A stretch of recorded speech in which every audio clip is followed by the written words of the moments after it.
न्यायिकी काबिल एहतराम सैयद यासिर आफ्ताब बचानी साहब, सैयद गुलाम बागी साहब, चेयरमैन शाहिद समद दाऊदानी, वाइस चेयरमैन सदाम हुसैन हारी सर, हुसैन बख्श खलीली, आफिल फौजदार, ईसा कुंभार, असलम कुंभार ऐं वाजिद जोनेजो साहब ऐं ॿिया जेके भी मुअज़्ज़िज़ हिते आयल आहिनि उन्हनि सभिनी खे पार्टी वर्करनि खे अस्सलाम वालेकुम या अली मदद। जिए भुट्टो,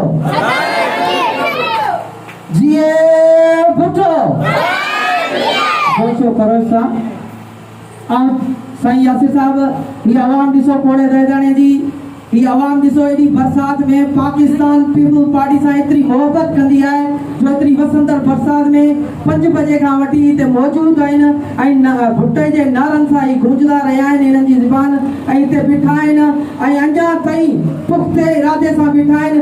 इंशाअल्लाह इन इरादे सां ही 24 जुलाई ते तीर ते ठप हणी इन्हनि ज़िद्दी माण्हुनि खे हमेशा हमेशा जे लाइ यूसी मां धिके ॿाहिरि छॾींदा।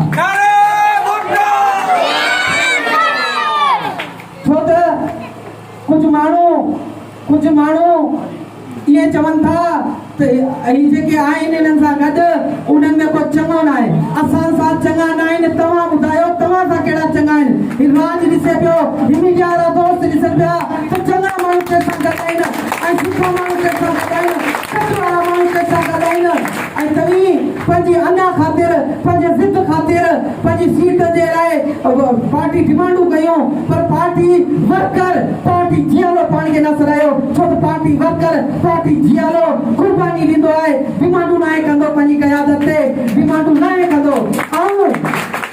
आऊं चवां थो इन गैर फितरी इतिहाद जे सरवाण खे जेको इहे नंढा केले वारा आदा बंदि कराए चए थो रुगो आऊं माल खायां, इहे माल बचाणी साहब जॾहिं इहो न करणु ॾिनो तॾहिं इन्हनि इन गैर फितरी इतिहाद जो वजूद वरितो ऐं 2 महीना पहिरीं हिननि जॾहिं गैर फितरी इतिहाद जी पहिरीं मीटिंग कई उनमें इन्हनि सोशल मीडिया फेसबुक ते इन्हनि तस्वीरूं छॾियूं त मूं इन्हनि खे लिखियो छा तव्हां पीपल पार्टी जे साम्हूं इलेक्शन जे लाइ यूसी जाती में तयार पिया थियो?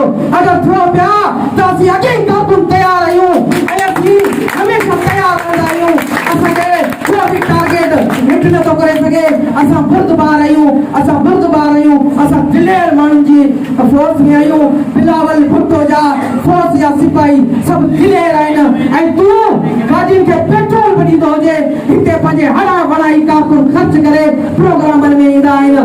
सो तूं अॼु बि हिन आवाम तोखे अॼु बि तोखे रिजेक्ट कयो आहे। इंशाअल्लाह 24 तारीख़ ते तुंहिंजे मथां, तुंहिंजे इन गैर फितरी इतिहाद जे मथां तीरनि जा बस करा करे हमेशा हमेशा जे लाइ तोखे रिजेक्ट कयो। इंशाअल्लाह मोहब्बतूं काइम